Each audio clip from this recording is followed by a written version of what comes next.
అందరూ మీ చేయి చాపని బిడ్డను ఆశీర్వదించండి, ప్రార్థించండి.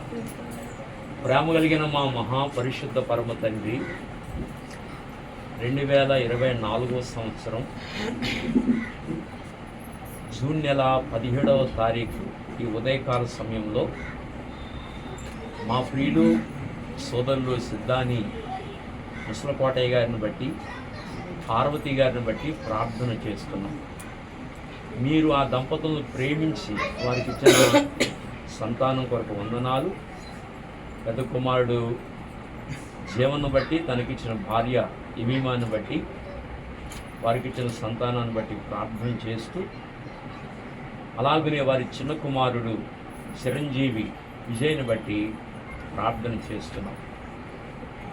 అలాగనే వేమవరం వాస్తవ్యులు మా ప్రియులు తాడిచెల్ల చంద్రమౌళి గారిని బట్టి, శ్రీదేవి గారిని బట్టి, వారికి అనుగ్రహించిన కనిష్ట పుత్రిక చిరంజీవి సౌభాగ్యవతి జాహ్నీని బట్టి మీ సన్నిధిలో ప్రార్థన చేస్తున్నాం. మరి జాహ్నీని విజయ్కిచ్చి వివాహం చేయాలని ఈ నెల 18వ తారీఖున వారిరువురిని కూడా దంపతులుగా జతపరచాలి, ఇరువురికి వివాహం చేయాలని ఉభయ కుటుంబాలు పెద్దలు, రక్త సంబంధులు, ఉభయ కుటుంబాల తల్లిదండ్రులు, దేవుని సేవకులు అందరూ కలిసి నాయన మరి వివాహం కొరకు నిర్ణయం చేయటం జరిగింది. కనుక మరి ఈ సమయంలో రేపు జరగని వివాహం కొరకు నాయన పెళ్లి కుమారుడిగా కుమారుని నాయన సిద్ధపరుస్తూ ఉండగా దేవా నీ మెండైన కృపను దయచేయమని మీ సన్నిధిలో ప్రార్థన చేస్తున్నాం. కుమారుని దీవించండి, మీరు ఆశీర్వదించండి. ముఖ్యంగా బాల్యం నుండి అనగా తల్లి గర్భము నుండి నేలను పడిన నాటి నుండి కుమారుని మీరు దీవించి ఆశీర్వదించి బాల్యము నుండి యవనప్రాయములోకి రావడానికి, వివాహ శుభగడియలకు రావడానికి బిడ్డ జీవితంలో మీరు చూపించిన మీ కృప అంతటి కొరకు అయ్యా నిండు మనసుతో మీకే వందనాలు స్తోత్రాలు చెల్లించుకుంటూ మరి కుమారుడిని పెండు కుమారుడిగా సిద్ధపరుస్తూ ఉండగా, పెద్దలందరూ ఆశీర్వదిస్తూ ఉండగా మీ మెండైన ఆశీర్వచనములు కుమారుడి మీద మెండుగా ఉంచమని నీ పాద సన్నిధిలో ప్రత్యేకంగా ప్రార్థన చేస్తూ, వివాహ వ్యవస్థను ఏర్పాటు చేసిన దేవుడవు నీవు కనుక, వివాహ వ్యవస్థని ఆశీర్వదించిన దేవుడవు నీవు కనుక కుమారుని దీవించి మీరు ఆశీర్వదించమని నీ పాద సన్నిధిలో ప్రత్యేకంగా ప్రార్థన చేస్తూ, కూడి వచ్చిన సంఘ పరిశుద్ధులను బట్టి, అలాగనే ఆ కుటుంబం యొక్క రక్త సంబంధులు బంధుమిత్రులను బట్టి నీ పాద సన్నిధిలో ప్రత్యేకంగా ప్రార్థన చేస్తూ మరి సమయంలో ఈ కుటుంబాన్ని బట్టి ప్రార్థన చేస్తున్నాం. పెళ్లి ఇంటి వారిని దీవించండి, కార్యక్రమాలన్నింటిలో సహాయపడుతురండి, నీకు మహిమకరంగా ఈ కార్యాలు జరిగించండి. వధూవరులకు ఆశీర్వాదకరంగా ఈ కార్యాన్ని మీరే జరిగించి మీ నామానికి మీరు మహిమ తెచ్చుకోవలసిందిగా కోరుకుంటూ వందనాలు స్తోత్రాలు చెల్లించుకుంటూ ప్రభువును రక్షకుడునైన యేసుక్రీస్తు ప్రభు నామంలో ప్రార్థించి వేడుకొనుచున్నాము తండ్రి, ఆమేన్. కార్యములు చేసెనని మనము సాధించెదము. ప్రభు గొప్ప మేలుల వర్షము మనపై కురిపించెను. ప్రభు గొప్ప మేలుల వర్షము మనపై కురిపించెను. స్తోత్రము స్తోత్రములు ఇంతవరకు కాచే, స్తోత్రము స్తోత్రములు ఇంతవరకు కాచే, పాత్రులముగా సేవింతుము, పాత్రులముగా సేవింతుము. దైవ కార్యములు జనముల మధ్య ప్రసిద్ధి చేయుదము. దైవ కార్యములు జనముల మధ్య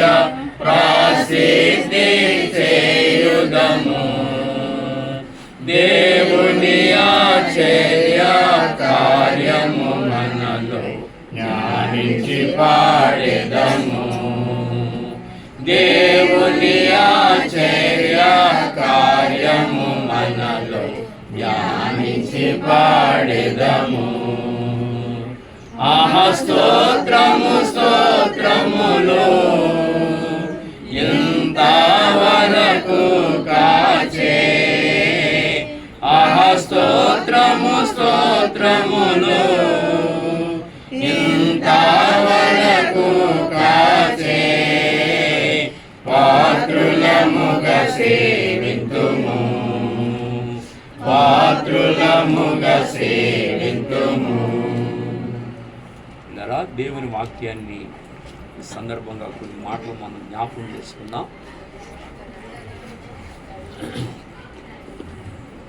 దయవుంచి చూడండి, యోహాను సువార్త 3వ అధ్యాయము 29వ వచనాన్ని మనం చదువుకుందాం.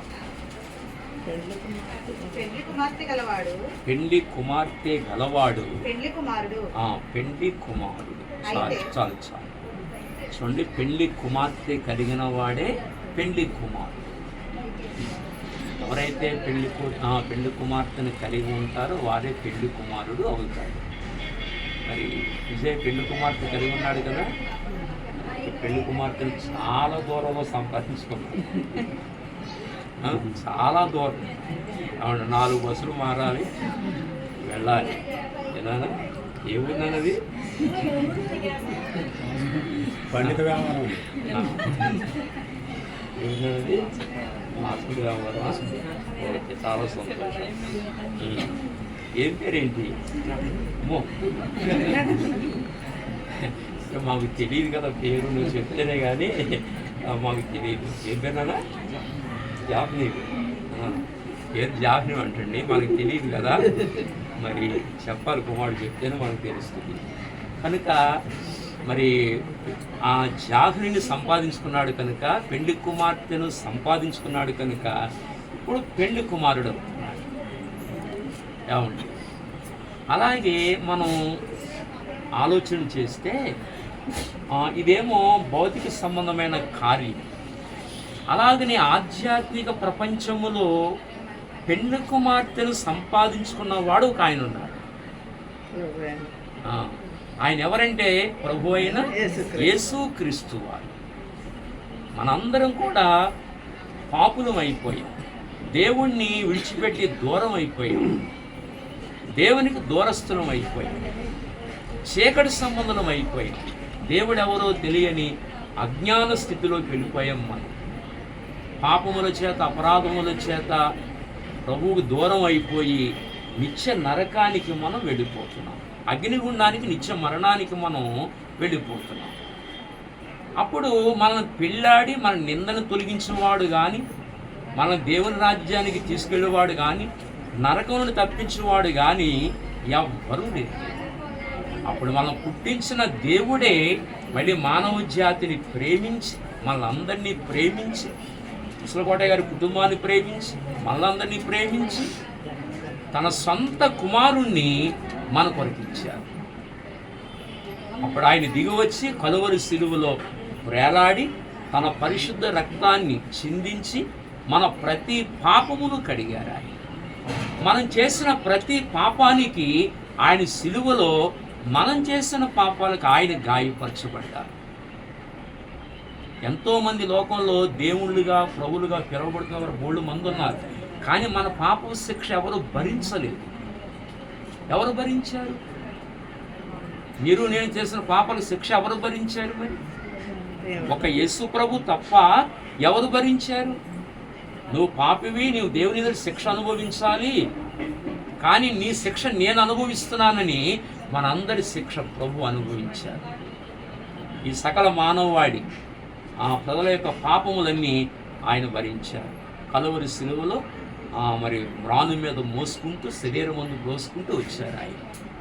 ఆయన కార్చిన రక్తంలో మన పాపములన్నీ కడిగి మన శుద్ధిని చేశారు. కాబట్టి కన్యక ఇప్పుడు విజయ్ ఎవరిని పెళ్ళాడతాడు? కన్యకను పెళ్ళాడతాడు. కన్యక దేనికి గుర్తు? పరిశుద్ధతకు గుర్తు. అలా మనందరినీ కన్యకగా మార్చాడు, అంటే పరిశుద్ధులుగా మార్చాడు. ఏమండి, తన కార్చిన రక్తములో మన ప్రతి పాపమును కడిగి మనం పరిశుద్ధులుగా చేశాడు.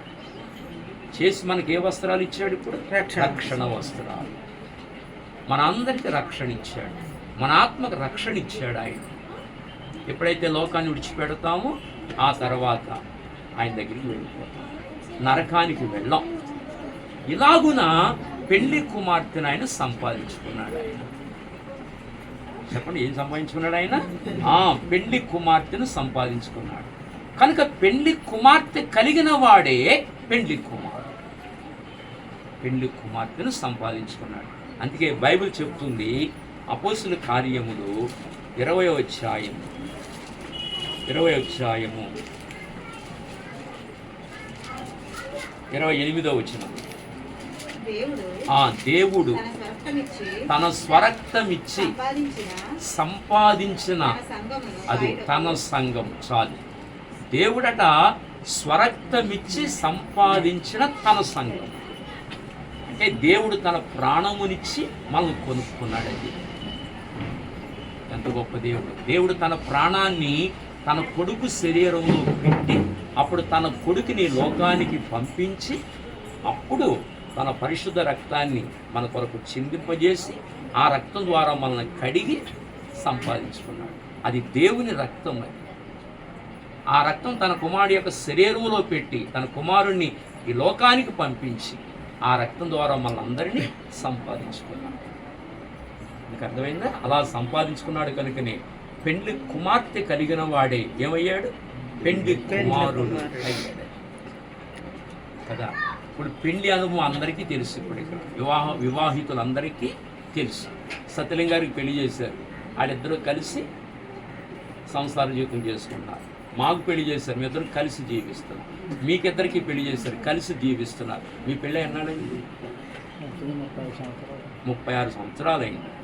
వివాహం అయిన కాడి నుంచి కలిసి జీవిస్తున్నారు. సత్యనారాయణ గారు, మీ పెళ్ళి ఏదండి? 40 సంవత్సరాలు. వాళ్ళకి వివాహం అయింది, 40 సంవత్సరాల నుంచి కలిసి జీవిస్తున్నారు. అర్థమవుతుందా? అలాగుని ఇప్పుడు వీళ్ళకి వివాహం చేస్తాం, కలిసి జీవిస్తారు. అలా మనం ఆయన్ని పెళ్లి చేసుకుని యుగ యుగాలు జీవిస్తాం, యుగ యుగాలు బ్రతుకుతాం. అందుకే పెళ్లి కుమార్తె కలిగిన వాడే పెళ్లి కుమారుడయ్యాడు. అందుకనే పెళ్లి కుమారుడు, పెళ్లి కుమార్తె, ఈ వ్యవస్థ అంతా దేవుడే భూమి మీద ఏర్పాటు చేశాడు. మానవులందరూ ఏమో రూటు మారిపోయి దేవుడికి దూరం అయిపోయి రకరకాల ఆచారాలతో నింపబడి మానవులు మురికి అయిపోయారు. కానీ మళ్ళీ దేవుడు మనందరినీ ప్రేమించి తన యొద్దకు మనల్ని ఆకర్షించుకున్నాడు. కనుక పెళ్లి కుమార్తె కలిగిన వాడే పెళ్లి కుమారుడు. అలాగే భౌతిక ప్రపంచంలో కూడా విజయ్ పెళ్లి కుమార్తెను సంపాదించుకున్నాడు. జాహ్నవిని రేపొద్దున పెళ్లి చేస్తాం, వారు కలిసి జీవిస్తారు. ఆ పెళ్లి చేసుకోవడానికి అర్హత కావాలి కనుక దానికి ముందుగా మనం ఏం చేస్తాం? పెళ్లి కుమారుడిగా మనం సిద్ధపరుస్తాం. అందుకే బైబిల్ చెప్తుంది, దయవించి చూడండి, ప్రకటన గ్రంథము 3వ అధ్యాయం 4వ వచనం. 3:4 చదువు. అయితే తమ వస్త్రములను అపవిత్రపరుచుకొనని కొందరు సార్దీసులో నీ యొద్ద ఉన్నారు. వారు అర్హులు కనుక తెల్లని వస్త్రములు ధరించుకొని అది నాతో కూడా సంచరించదు. ఇక్కడ దేవుని వాక్యం ఏం సరిస్తుందంటే, వారు అర్హులు కనుక తెల్లని వస్త్రాలు ధరించుకుని నాతో సంచరించదురు అన్నాడు. మనందరం కూడా యేసునాథుని పెళ్ళాడాలి అంటే మనకి ఏ వస్త్రాలు కావాలి? తెల్లని వస్త్రాలు కావాలి. ఈ తెల్లని వస్త్రాలు ధరించిన వారే పెళ్ళాడడానికి అర్హులు. పెళ్ళాడడానికి అర్హులు. చెప్పండి, ఎవరు అర్హులు? తెల్లని వస్త్రాలు కట్టుకున్న వారే పెళ్ళి ఆడటానికి అర్హులు. అందుకే రేపొద్దున పెళ్లికి అర్హత ఇస్తున్నాం ఇప్పుడు. అందుకే వాళ్ళు ఏం కట్టుకుంటారు ఇప్పుడు? తెల్లటి వస్త్రం. ఎందుకు ఆ తెల్ల వస్త్రాలు ముందు ఎందుకు కడతారు అంటే రేపు పొద్దున పెళ్లికి అర్హులు అని దాని అర్థం. అది పెళ్లికి అర్హులు, పెళ్లికి అర్హులుగా చేస్తున్నాం ఇప్పుడు మనం. తెల్లని వస్త్రాలు కడుతున్నాం అంటే పెళ్లి కుమారుడిగా సిద్ధపరుస్తున్నాం. చూడండి, పెళ్లి కుమారుని చేసిన రోజుని లేక పెళ్లి కూతురు చేసిన రోజుని నల్లటి వస్త్రాలు కడతారు ఎక్కడైనా? మీరు ఎక్కడైనా చూసారా? అమ్మ నల్ల బట్టలు పట్టండి అని చెప్పారు ఎక్కడైనా? మరి ఏ బట్టలు పెడతారు ఆ రోజు? తెల్లటి వస్త్రాలు కడతారు. ఇది అన్యులకు తెలియదు. తెల్లటి వస్త్రాలు ఎందుకు కడతారు వాళ్ళకి తెలియదు. అది దేవుని వాక్యం నేర్పుద్దు మనకి. ఈ తెలుపు దేని గుర్తు అంటే పరిశుద్ధతకు గుర్తు. దేని గుర్తు? పరిశుద్ధతకు గుర్తు. అంచేత మనందరం కూడా తెల్లని వస్త్రాలు ధరించుకున్నాం అంటే రక్షణ పొందాం. అర్థమైందా? రక్షణ పొంది ఆయన పెళ్ళాడటానికి సిద్ధపడుతున్నాం. అందుకే మన వస్త్రాలు ఏంటి? నిజంగా తెల్లని వస్త్రాలు ఉన్నాయా? మరకలు ఉన్నాయా? ఉన్నాయా? అది ఆ మరకలు లేకుండా చూసుకోవాలి. తెల్లని వస్త్రాలుగానే ఉండాలి. ఓకేనా? ఇక్కడ ఇంకో మాట చెప్తున్నాడు. దయవుంచి 3:3 చదవండి ఒకసారి. 3:3 నీవు ఎలా ఉపదేశము పొందితివో ఎలాగు వింటివో జ్ఞాపకము చేసుకుని దానిని గైకొనుచు మారు మనసు పొందుము. నీవు జాగరూకుడవై ఉండని ఎడల, అది నువ్వు జాగరూకుడవై ఉండని ఎడల దొంగవలే నీ మీదకి వస్తానన్నా. కనుక రక్షణ పొందిన మనం ఎలా ఉండాలి? జాగరూకులమై ఉండాలి. అంటే నా వస్త్రాలు ఎక్కడైనా పాడవుతున్నాయేమో, అపవాది ఎక్కడైనా నా వస్త్రాలు మురికి చేస్తున్నాడేమో, నేను ఎక్కడైనా పాడవుతున్నానేమో, అనవసరమైన మాటలు మాట్లాడుతున్నానేమో, అనవసరమైన కార్యాల్లో జోక్యం చేసుకుంటున్నానేమో, అనవసరమైన కార్యాల్లోకి నేను వెళుతున్నానేమో, అనవసరంగా దేవుని చిత్తానికి వ్యతిరేకంగా నడుస్తున్నానేమో అని ఎప్పటికప్పుడు మనం జాగరూకులమై ఉండాలి. ఏమై ఉండాలి? జాగరూకులమై ఉండాలి. ఎక్కడైనా పాడవుతున్నానేమో, అనవసరమైన ఆలోచనలతో, మిస్అండర్స్టాండింగ్లతో, అనవసరమైన కార్యాలతో నేను ఎక్కడైనా పాడవుతున్నానేమో, ఎక్కడైనా నష్టపోతున్నానేమో అని జాగరూకులమై ఉండాలి. రక్షణ పోగొట్టుకోకూడదు, రక్షణ పాడు చేసుకోకూడదు. దేవుడు ప్రేమించి రక్షణ ఇస్తే దాన్ని మనం పాడు చేసుకోకూడదు. జాగ్రత్తగా నడాలి, జాగరూకులమై ఉండాలి, మెళుకు కలిగి ఉండాలి. వ్యర్థమైన సంగతుల్లో జోక్యం చేసుకోకూడదు. మనం అలా జాగ్రత్తగా నడవాలని వాక్యం మనకు తెలియజేస్తుంది. జాగరూకులై ఉండి దేవుడిచ్చిన రక్షణ మనం ఏం చేయాలి? ఒకవేళ అలా కాపాడుకోలేదనుకోండి, దొంగవలి మన మీదకి వస్తారు. అంటే అర్థం ఏంటి? దొంగవలి రావడం అంటే అర్థం ఏంటి? మనం చీకట్లోకి వెళ్ళిపోయిన వారం అని అర్థం. అది అప్పుడు జాగరూకత లేకపోతే చీకట్లోకి వెళ్ళిపోయినట్లు లెక్క. ప్రభు ఎలా వస్తాడు? ఎవరికి దొంగవలే? రక్షణ తీసుకున్న వారికి కాదు, చీకటి సంబంధాలకు దొంగవలే. మనం వెలుగు సంబంధులమి, మన మీదకి అలా రాడు. వాక్యం చెప్తుంది ఈ మాట. దయవుంచి ఈ వాక్యం చదువుతారు ఒకసారి. 1 తెస్స 5వ అధ్యాయము 4వ వచనం. సహోదరులారా, ఆ దినము దొంగవలే మీ మీదికి వచ్చుటకు అదిగో మీరు చీకటిలో ఉన్నవారు కారు. ఆ దినము ప్రభు మీ మీద దొంగవలే రావడానికి మీరు చీకటిలో ఉన్నవారు కారు. అంటే మనం ఎలా ఉండాలి? జాగరూకులమై ఉండాలి. అప్పుడు జాగరూకుల వలె ఉంటే దొంగవలె మన మీదకి రాడు, తెలిసే వస్తాడు మనకి. ఈ వచ్చిన సారథుల సంఘానికి అర్థం కాలేదు.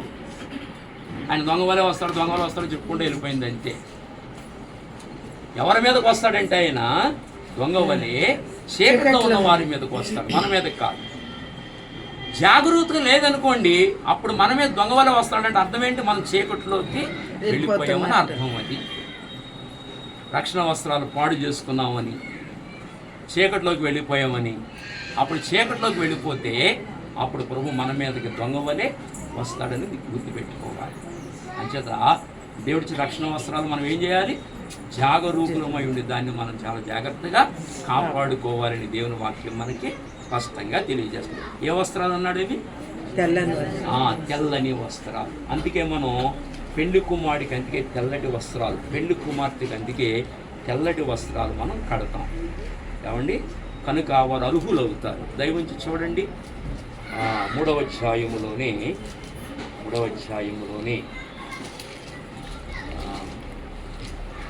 5వ వచనం చదవండి. జయించువాడు అలాగనే జయించువాడు అలాగున తెల్లని వస్త్రములు ధరించుకుని తెల్లని వస్త్రములు ధరించుకుని. ఎవరు ధరించుకుంటారు తెల్లని వస్త్రాలు? జయించువాడు. లోకంలో అన్నీ జయించాలి. మనం శరీరాన్ని జయించాలి, లోకాన్ని జయించాలి, అపవాదిని జయించాలి. ఇవన్నీ జయించి మనం తెల్లని వస్త్రాలు కట్టుకోవాలని వాక్యం సెలవిస్తుంది. అందుచేత మరి ఈ సమయంలో కుమారుడు మరి ఆధ్యాత్మికంగా తెల్లని వస్త్రాలు కట్టుకున్నాడు అంటే రక్షణ పొందాడు విజయ్. అవునానా? ఎవరు పెళ్ళాడటానికి? యేసుప్రభుని పెళ్ళాడటానికి. అంటే నీలో ఉన్న ఆత్మ యేసుప్రభుని పెళ్ళాడటానికి నువ్వు రక్షణ పొందావు. తెల్లని వస్త్రాలు నీవు కట్టుకున్నావు. యేసుప్రభుని పెళ్ళాడినప్పుడు నువ్వు ఎవరివి? స్త్రీ. జాహిని పెళ్ళాడినప్పుడు నువ్వు పురుషుడు. అది ఓకేనా? జాహిని పెళ్ళాడితే పురుషుడు, యేసు ప్రభుని పెళ్ళాడితే స్త్రీ.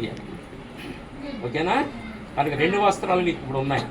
జాహిని పెళ్ళాడటానికి నూతన వస్త్రాలు ధరిస్తున్నాడు, తెల్లని వస్త్రాలు. అలాగే యేసు ప్రభుని పెళ్ళాడటానికి కూడా తెల్లని వస్త్రాలు ధరించుకున్నాడు. కనుక ఈ కార్యం చాలా సంతోషమైన కార్యం ఇది. కనుక ఇంకో మాట చదువుకున్నాం. యెషయా గ్రంథము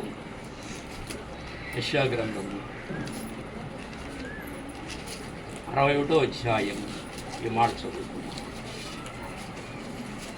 61:10 చదువుతారా? శృంగారమైన పాగా ధరించుకొనిన పెళ్లి కుమారుని రీతిగాను ఆభరణములతో అలంకరించుకొనిన ఆ పెళ్లి కుమార్తె రీతిగాను ఆయన రక్షణ వస్త్రములను నాకు ధరింప చేసి ఉన్నాడు. చూడండి, శృంగారమైన పాగా ధరించుకొనిన పెళ్లి కుమారుని రీతిగానన్నాడు. ఏ పాగా?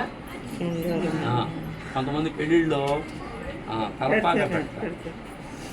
ఇంచుమించుగా రాజుల పెళ్ళిళ్ళు ఎక్కువ జరుగుతుంది. తలపాగా పెడతారు. తలపాగా దేని గుర్తంటే రక్షణకు గుర్తండి. శృంగారమైన పాగా అంటే తలపాగా. ఇప్పుడు మంచి ఎండలో వెళ్తున్నాం అనుకోండి, ఏం చుట్టుకుంటారు?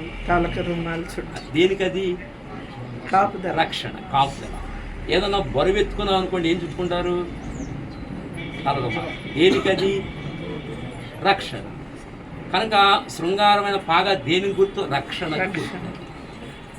కనుక పెళ్లి కుమారుడు ఏం ధరించుకోవాలి? శృంగారమైన పాగా. పెళ్లి కుమారుని ఆ రీతిగా సిద్ధపరుస్తాం. అంచేతే యేసు ప్రభు పెళ్లి కుమారుడు. ఆయన మీకు అర్థమైందా? ఆయన పెళ్లి కుమారుడు, ఆయనే మనకు రక్షణ. కనుక ఆ రక్షణ మనం ధరించుకోవాలి. దేనికి ధరించుకోవాలి? తలకి ధరించుకోవాలి. అర్థమైందా? అంచేత మరి విజయ్కి ఏమి ఇచ్చాడంటే దేవుడు చక్కటి రక్షణ ప్రసాదించాడు. ఆ రక్షణ బట్టి ఏం చేయాలి? మనం ఆనందించాలి కదా. ఆ కింద మాట చదవండి. కాగా యెహోవాను బట్టి మహా ఆనందముతో నేను ఆనందించుచున్నాను, నా దేవుని బట్టి నా ఆత్మ ఉల్లసించుచున్నదని. కనుక మన అందరం మన భర్తను బట్టి ఏం చేస్తున్నాం? మనం ఆనందిస్తాం. మరి మన భర్త ఎవరు? ఆయన బట్టి మనం ఆనందిస్తున్నాం, సంతోషిస్తున్నాం.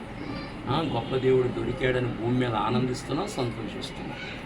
కనుక మరి ఎలాగనే ఈ బిడ్డలు కూడా ఈ యొక్క వివాహోత్సవంలో చక్కగా ఆనందించి సంతోషించి ప్రభు మాకు గొప్ప రక్షణ ఇచ్చాడని ఆనందంతో ఉండాలి. వివాహ శుభగడియలు గొప్ప ఆనందం కనుక సంతోషంగా వివాహ కార్యం మనం చేయాలి. ఒక్కొక్క మాట కూడా చదువుకుందాం. దయచేసి చూడండి. యెషయా గ్రంథము 43:7 నా మహిమ నిమిత్తము అదిగో నేను సృజించిన వారిని. చూడండి, మానవుని ఎందుకు చేసుకున్నాడు ఆయన? నా మహిమ నిమిత్తం అన్నాడు. మనందరిని ఎందుకు చేసుకున్నాడు? మహిమ రావాలి. ఆయనకి మహిమ తేవడానికి. నా మహిమ నిమిత్తము నేను సృజించిన వాడిని. నా నామం చాలు చాలు. ఎందుకు సృజించున్నా అంటే మానవుల్ని ఆయనకి మహిమ రావడానికి. ఇప్పుడు వివాహం కార్యం ద్వారా ఎవరికి మహిమ కలగాలి? దేవుడు. అది అంచేత ఈ కార్యం ద్వారా ఇప్పుడు దేవుడికి మహిమ కలుగుతుంది. ఈ కార్యం లోకానికి నచ్చకపోవచ్చు, లోకానికి నచ్చదు, కానీ ఎవరికి మహిమ కలుగుతుంది? దేవుడికి. అది నేను సృజించిన వారిని నా మహిమ నిమిత్తం అన్నాడు. ఆయన మహిమ నిమిత్తమే మనం సృజించుకున్నాడు. అంటే మన బ్రతుకులో ఏ కార్యం జరిగిన మహిమ ఎవరికి కలగాలి? దేవునికే కలగాలి. అప్పుడు మన కుటుంబాల్లో దీవెన ఆశీర్వాదం కలుగుతుంది. అది గ్రహించాలి. పుట్టించినవాడు ఆయన, ఆత్మనిచ్చినవాడు ఆయన, ఇంతవరకు కాపాడింది ఆయన, రక్షణ ఇచ్చింది ఆయన, ఇంతవరకు ఆహారం ఇచ్చింది ఆయన, భూమి ఆకాశం సృజించింది ఆయన, పోషించింది ఆయన. మరి వివాహ గడియలు వచ్చినప్పుడు ఎవరికో మహిమ ఏంటి? అది చాలా అన్యాయమైన పనులు అవన్నీ. దేవుడు తెలియక అన్యాయం పనులు ఇవన్నీ. అలాగే మనకి ఏదైనా ఇస్తే ఏ పని చేస్తే దేవుడికే మహిమ కలగాలి. ఏమండి? ఇదే అధ్యాయం చూడండి, 43వ అధ్యాయం 21వ వచనం, 21. నా నిమిత్తము నేను నిర్మించిన జనులు నా స్తోత్రమును ప్రచురము చేయి. నా నిమిత్తము నేను నిర్మించిన జనులు కదా, స్తోత్రము ప్రచురం, ఆయన స్తోత్రాన్ని ప్రచురం చేయాలి. ఆయన ఎత్తి పట్టాలి, ఆయన ఘనపరచాలి, ఆయన కొనియాడాలి. ఏ కార్యం జరిగినా ఆయన మహిమ కొరకే జరగాలి. అంచేత ఈ వివాహ కార్యక్రమం చక్కగా దేవుని నామంలో చేసి దేవుని ఘనపరుస్తున్నాం. మనం అసలు కోటయ్య గారు అర్థమవుతుందా? దేవుని ఘనపరుస్తున్నాం. పార్వతి గారు కనుక దేవుని వాక్యాన్ని జ్ఞాపం చేసుకుంటున్నాం, ఆయన రక్షణ సంకల్పాన్ని జ్ఞాపం చేసుకుంటున్నాం, ఆయన ఉద్దేశాన్ని జ్ఞాపం చేసుకుంటున్నాం, ఆయన నామంలో ప్రార్థన చేస్తున్నాం, ఆయన కొనియాడుతున్నాం. అన్య ఆచారం రాకుండా, మహిమ దుష్టుడికి చెల్లకుండా దేవుని ఘనపరుస్తున్నాం. మనం చంపేసేవాడికి మహిమ చెల్లించడం ఏంటి? చంపేసేవాడికి ఏమండి? అందుకే ఆయనకు రావాల్సిన స్తోత్రం ఆయనకే చెల్లాలి. అందుకని ఈ ఒక్క మాట చదువుకున్నాం. 42వ అధ్యాయము 8వ వచనం, 42:8. యెషయా గ్రంథం 42:8. యెహోవాను నేనే, ఇదే నా నామం, మరి ఎవనికి అది నా మహిమను ఇచ్చువాడను కాను. నాకు రావలసిన స్తోత్రము, మహిమ, ఘనత అది బొమ్మలకు చెందని. నాకు రావలసిన మహిమ, నాకు రావలసిన ఘనత, నాకు రావలసిన కీర్తి, నాకు రావలసిన ప్రభావము వాటికి చెందనివ్వనన్నా. చెందనివ్వకూడదు. ఆయనే ఘనపరచబడాలి. నీకు అర్థమవుతుందా? మనం చంపేసే శత్రువుని కనుక ఘనపరచకూడదు. మనం అలాగున దేవుని ఘనపరచాలి. అందుకని ఆయన చెప్పిన మాట ఇదే, యెహోవాను నేనే, ఇదే నా నామం, మరి ఎవనికిని అదిగో నా మహిమను నేను ఇచ్చువాడను కాను. నాకు రావాల్సిన స్తోత్రము అది బొమ్మలకు చెందనివ్వనన్నా. నేను జీవంగల దేవుడను, నాకు రావాల్సిన మహిమను బొమ్మలకు చెందనివ్వను చెప్పాడు. అందుకని 6-7 వచనాలు చదివితే 6-7 వచనాలు, ఇదే అధ్యాయం 6-7 వచనాలు.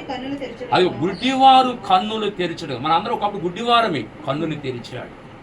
గుడ్డివారు కన్నులు తెరచుటకును, బంధింపబడిన వారిని చెరసాలలో నుండి అదిగో వెలుపలికి తెచ్చాడు. అపవాది బంధించాడు, చెరసాలలోంచి వెలుపలికి తీసుకొచ్చాడు మనల్ని. వాడేమో జైల్లో పెట్టాడు, బయటికి తీసుకొచ్చాడు ప్రభు, బెయిల్ ఇచ్చి. ఏమిచ్చి? అది బంధింపబడిన వారిని వెలుపలికి తెచ్చుటకు.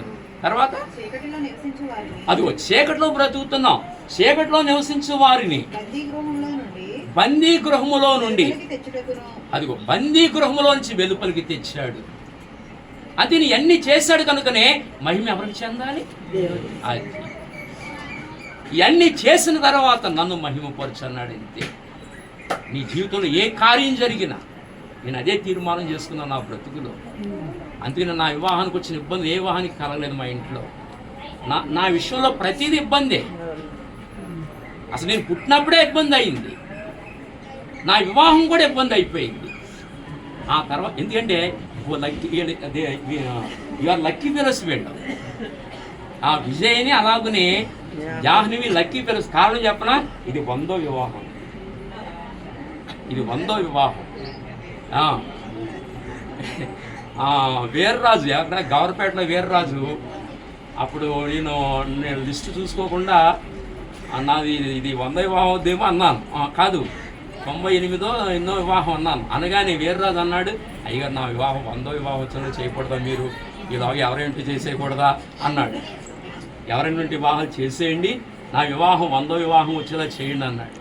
కానీ ఆ లక్కు వీళ్ళకి వచ్చింది, విజయ్కి జాహ్నవికి వచ్చింది. ఇది 100వ వివాహం. మొన్న 13వ తారీఖుని 99వ వివాహం వేంపాడు చేసి మొన్నే 13వ తారీఖు ఇది 100వ వివాహం. కనుక లక్కీ పిలువ అనమాట. ఏమండి, కనుక మొట్టమొదటి వివాహం నా పరిచర్యలో సత్యని గారి కుమార్తె. ఈ సందర్భంలో జ్ఞాపకం చేసుకుని ఇది 100వ వివాహం అయితే కుమారి వివాహం ఫస్ట్ వివాహం 2004వ సంవత్సరం జనవరి 29వ తారీఖుని ఆ వివాహం చేస్తాం నరసాపురాన్ని. 2000 సంవత్సరం కదా, 2004 జనవరి 29వ తారీఖుని చేస్తాం. అవండి, కనుక మరి ఇవాళ లక్కీ ఫెలో నిజంగా అది మొదటి వివాహం. ఈ వివాహం మేము 100వ వివాహం వాస్తవాన్ని మనం జ్ఞాపకం చేసుకోవాలి. అంచేత మన జీవితాల్లో ఏ కార్యం చేసినా ఎవరికి మహిమ కలగాలంటే దేవునికే మహిమ కలగాలి. అంచేత మరి ఈ కార్యం దేవుని మహిమార్థమై చేస్తున్నాం. ఇది ఎవరికి నచ్చినా నచ్చకపోయినా ఎవరికి నచ్చుతుంది, ఆశీర్వదించే దేవుడికి నచ్చుతుంది. దేవుడు మన అందరినీ ఆశీర్వదిస్తాడు. తర్వాత మిగతా వారు కళ్ళు తెరవబడినప్పుడు ఒరే భలే పని చేసేవారు అంటారు, మనం చాలా మంచి పని చేసామంటారు, ఆనాడు మనం పొగుడుతారు. అర్థమైందా? కనుక ఈ కొద్ది మాటలు దేవుడు మన ఇంట్లో దేవుడు దీవించి ఆశీర్వదించను గాక. మరి ఈ సమయంలో పెళ్లి కుమారుడిగా విజయాన్ని సిద్ధం చేస్తున్న సమయంలో ఇక్కడికి వచ్చిన వాళ్ళు ఎవరికి రక్షణ లేకపోతే ఏం పొందాలి? రక్షణ పొందాలి. రక్షణ వస్త్రాలు ధరించుకుని అసలైన పెళ్లి కుమారుడైన యేసు ప్రభువుని వివాహం ఆడాలని ఈ మాటలు కూడా తెలియజేస్తూ ఇంతటితో మా మాటలు ముగిస్తున్నాం. ఈ కొద్ది మాటలు దేవుడు దీవించను గాక. పెళ్లి కుమారుడిగా సిద్ధం చేద్దాం. అందరూ ప్రార్థన చేసుకుని ఒకసారి కళ్ళు మూసుకోనండి. చిన్న మాట ప్రార్థన మన ప్రియులు యోహాన్ గారు చిన్న మాట ప్రార్థన చేస్తారు. ప్రార్థించండి. పరిశుద్ధుడైన తండ్రి, మా యేసయ్యాని వందనాలు ప్రభు. ఈ సమయంలో ఎంతో శుభ సంబంధమైన గొప్ప యొక్క సమయాన్ని తండ్రి నేను మీరు మాకు అనుగ్రహించారు. నీకు వందనాలు. నీకు ముసలపాటి గారిని బట్టి, పార్వతి గారిని బట్టి నీకు వందనాలు. వారిని ప్రేమించిన సంతానాన్ని బట్టి ఆయనకి స్తోత్రాలు చెల్లిస్తున్నాం. అలాగే చిన్న కుమారుడు విజయాన్ని బట్టి ప్రార్థన చేస్తున్నాం ప్రభు. ఆయన మన జీవితంలో ఆయన తల్లి గర్భం పడింది మొదలుకొని భూమి మీదకి తీసుకొచ్చి ఇంతవరకు నాయన కాపాడుకుంటూ వివాహ గడియకి తీసుకొచ్చారు. నీకు వందనాలు. రేపు నాయన 18వ తారీఖుని మరి వివాహం. ఈరోజు నేను పెండ్లి కుమారునిగా మరి మీ యొక్క దాసులు, సంఘ పరిశుద్ధులు అందరూ కూడా తండ్రి ప్రార్థనతో వాక్యము ద్వారా ఇగో నాయన పెండ్లి కుమారునిగా సిద్ధపరుచుకుంటుండగా నాయన మీరు దీవించి ఆశీర్వదించి ఆయన పెండ్లి కుమార్తె గలవాడు పెండ్లి కుమారుడిని మీరు సెలవిచ్చారు. నిజమే తండ్రి, పెండ్లి కుమార్తె ఉంది కనుక పెండ్లి కుమారుడిగా అయా ప్రభు మరి ఈ సమయంలో సిద్ధపరుచుకుంటుండగా సహాయం చేయండి. ఇకనైనా మరి విజయని అయా నాయన మరి జాహ్నవిని జ్ఞాపకం చేసుకుని మీరు నీ సంకల్పంలో నీ ఉద్దేశంలో ఇప్పుడు నిద్రల్ని కూడా జతపరచడానికి వారి కుటుంబస్తులుగా చేయడానికి దేవా మీరు నిర్ణయించిన నీ కృపను బట్టి ఆయా స్తోత్రాలు చెల్లిస్తున్నాం ప్రభు. కనుక ఈ సమయంలో నాయన తెల్లని వస్త్రములు ధరించాలని, అవి రక్షణ వస్త్రములని దేవా ఈ లోకములో నాయన వివాహం జరగాలంటే దేవా పెండ్లి కుమారునిగా సిద్ధపరచాలి, పెండ్లి కుమార్తెగా సిద్ధపరచాలి. దేవా మరి నాయన ఆ యొక్క సిద్ధబాటును బట్టి వారి యొక్క వివాహ వ్యవస్థలోకి నాయన వెళ్ళడానికి, వారి యొక్క జీవిత భాగస్వాములుగా సిద్ధపరచడానికి దేవా నాయన మీరు నిర్ణయించిన యొక్క విధులను బట్టి మీకు వందనాలు. అలాగే నాయన మా జీవితాల్లో రక్షణ వస్త్రాలు ఇచ్చి ఆ రక్షణ వస్త్రాలతో ప్రభు నాయన నీ దగ్గరికి చేరి నిన్ను పెండ్లాడడానికి, నీతో సదాకాలం ఉండడానికి దేవా మీరు ఏర్పాటు చేసిన నీ గొప్ప విధులను బట్టి అయా నిబంధనలను బట్టి వందనాలు. ఆత్మ సంబంధంగా అయా మేము నీతో ఉండాలని అయా మీరు నిర్ణయించిన నీ సంకల్పాన్ని బట్టి వందనాలు. నీ రక్తం ఇచ్చి సంపాదించుకున్నావు, నీ రక్షణ వస్త్రాలు ఇచ్చి నేను సంపాదించుకున్నాను. దేవ యుగయుగాలు తండ్రి మీతో ఉండడానికి అయా తండ్రి మానవ జాతిని అయా మీరు ఎన్నుకుని ఏర్పరుచుకుని రక్షించి నీ రక్తములో నాయన కడిగి పరిశుద్ధులుగా చేసి నీతో యుగయుగాలు మీతో ఉండడానికి దేవా మా పట్ల నీకున్న ప్రేమ కలిగి ఉన్న విధానం బట్టి నీకు వందనాలు చెల్లిస్తున్నాను. అలాగే ఈ సమయంలో తండ్రి భౌతికంగా అయా మరి ఇది యొక్క వివాహ విషయంలో అయా మీరు చేస్తున్న మేలును బట్టి నీకు వందనాలు. ఈ సమయంలో పెళ్లి కుమారునిగా సిద్ధపరుస్తుండగా మీరు దీవించి మీరు ఆశీర్వదించండి. ఇక నన్ను ప్రభు నన్ను మమ్మల్ని సృజించినది నీకు మహిమ కొరకేనని చెప్పారు దేవా. నీకు వందనాలు. నా మహిమ కొరకే మిమ్మల్ని సృజించితనని చెప్పారు దేవా. మీ స్తోత్రములన్నీ మీకే చెందాలని దేవా. యెహోవాగా నేనే అని సెలవిచ్చిన నా పొందవలసిన మహిమంతా అయ్యా మీకే చెందాలని దేవా మీరు అయా తెలియజేస్తున్నారు. మీరు సృష్టికర్తవు, నువ్వు సృజించిన దేవుడు, మానవ జాతిని నిర్మించిన దేవుడు కనుక స్తోత్రములు మహిమ ఘనత ప్రభావాలు నీకే చెందాలి. ఈ భూమి మీద ఏ కార్యం చేసినా దేవా నాయన ఏ విషయంలో అయినా తండ్రి సమస్తమును నీ పరిశుద్ధమైన పవిత్రమైన నామములో నీకు మహిమ చెల్లించాలని దేవా భూమి మీద నాయన మానవ జాతిగా సృజించిన దేవుడు కనుక ఈ కార్యాలను బట్టి నేను ఈ కుమారుడి విజయాన్ని బట్టి మహిమ ఘనత ప్రభావాలు మీకు చెల్లిస్తూ దేవానాయన మరి కుమారుడిని మీరు దీవించి మీరు ఆశీర్వదించమని ప్రార్థిస్తున్నాం. తోడుగా ఉండండి, రేపు వివాహంలో తోడుగా ఉండండి. పెళ్లి కుమార్తెగా సిద్ధపరుస్తుండగా ఈ కుమారుని కొరకు మరి జాన్వి కొరకు ప్రభు ఇద్దరి బిడ్డల కొరకు ప్రార్థన చేస్తుంటుండగా నేను మా అందరి ప్రార్థనలు మీరు ఆలకించి నేను కుమార్తెని అలాగే నాయన కుమారుడిని మీరు దీవించి మీరు ఆశీర్వాదకరంగా ఇద్దరిని జతపరిచి నడిపించమని అయ్యా వేడుకుంటూ మహిమ చెల్లిస్తూ యేసు నామములో ప్రార్థించి వేడుకుంటున్నాము తండ్రి. ఆమేన్. సత్యలింగ గారు చిన్న ప్రార్థన చేయండి, చాలా చిన్న ప్రార్థన. మీ ఘనమైన నామమునకు వందనాలు స్తుతులు స్తోత్రాలు చెల్లిస్తాను. ఇదిగో ఈ సమయంలో ప్రభువా నీ దాసులైన వారిని నీ ప్రజలైన వారిని మమ్మల్ని ఈ సమయంలో సమకూర్చి నీ నామాన్ని సృష్టించడానికి మీరు ఇచ్చిన కృపను బట్టి మీకు వందనాలు స్తోత్రాలు. అలాగే నేను సిద్ధాని ముసలకోటయ్య గారిని బట్టి అలాగే సోదరు పార్వతి గారిని బట్టి వారిని ప్రేమించి ఇచ్చిన విజయాన్ని బట్టి మీకు వందనాలు స్తుతులు స్తోత్రాలు చెల్లిస్తున్నాను. నాయన తల్లి గర్భం నుండి పుట్టినది మొదలుకొని ప్రభు ఆయన పట్ల ప్రభు అన్ని చేస్తూ వచ్చిన కార్యములు మహోన్నత కార్యములు బట్టి మీకు వందనాలు స్తుతులు స్తోత్రాలు చెల్లిస్తున్నాను. పుట్టిన నాటి నుండి నాయన దినదినము నాయన ఎదుగుతూ అన్ని విషయాల్లో ప్రభు వివాహ సమయానికి మీరు తీసుకొచ్చిన విధానం బట్టి మీకు వందనాలు స్తుతులు స్తోత్రాలు చెల్లిస్తున్నాను. అంతేకాదు నాయన పెళ్లి కుమార్తె గలవాడు పెళ్లి కుమారుడు నాయన చెప్పినావు. అలాగనే పెళ్లి కుమారునిగా సిద్ధపడాలంటే నాయన తెల్లని వస్త్రాలు మేము ధరించుకోవాలి మీరు మాట్లాడుతూ వచ్చారు. అట్టి అనుభవము అట్టి స్థితి నాయన పెళ్లి కుమారుడిగా దయచేయండి. మీ సన్నిధిలో ప్రార్థిస్తూ నాయన ఇక్కడ విన్న మాటలు మీ రోజుల ద్వారా విన్న మాటలు ప్రభు లక్షణం లేని వారు ఎవరైనా ఉంటే వారు మీ మాటలు విని అంగీకరించి రక్షణ పొందినట్టు మీ కృప దయచేయమని కోరుతూ ప్రార్థిస్తూ మమ్మల్ని మీ దోషులైన వారిని మీ బలమైన హస్తములు అప్పగిస్తూ వందనాలు స్తోత్రాలు చెల్లిస్తూ యేసునామం అడిగి వేడుకుంటున్నాను పరమ తండ్రి. ఆమేన్. పరిశుద్ధుడైన తండ్రి మీ ఆశీర్వచనం ఆ మెండుగా కుమారుడికి దయచేయమని కోరుకుంటూ యేసునామం అడిగి వేడుకుంటున్నాము తండ్రి.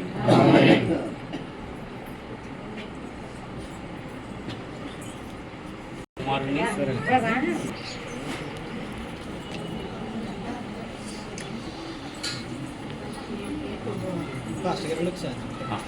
మీరు కూడా ఇలా చూడండి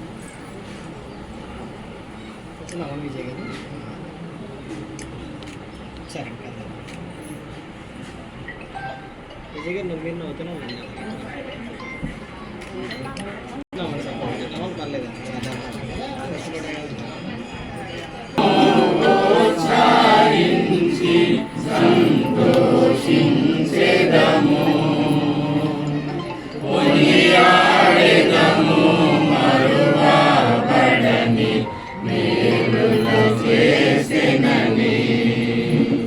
దునియా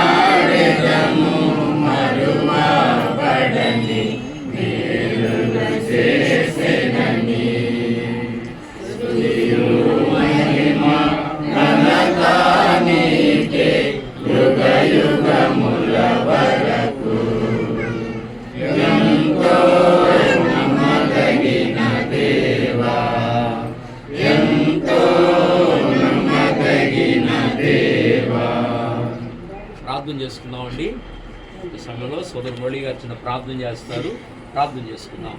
మనందరం మరొకసారి చిన్న ప్రార్థన చేసిన తర్వాత మళ్ళీ మన అందరం అక్కడికి వెళ్ళాలి. జాహ్నవి పెళ్లి కుమార్తె సిద్ధపరచడానికి మనం అక్కడికి అందరం వెళ్ళాలి. అందరం అక్కడికి వెళదాం. అందరం అక్కడికి వెళ్ళి మళ్ళీ పెళ్లి కూతురుగా సిద్ధం చేసి ఆ విధంగా కార్యక్రమాలు చేద్దాం. అందరూ కళ్ళు మూసుకోండి. మీ కుడి చేయి చాపండి. బిడ్డను ఆశీర్వదిందాం. అందరం కలిసి ఆశీర్వదిందాం. ప్రేమ కలిగిన మా మహాపరిశుద్ధ పరమ తండ్రి, సకల ఆశీర్వచనములకు నీవు కారణభూతుడివి. నీవు మాత్రమే దీవించు దేవుడవు.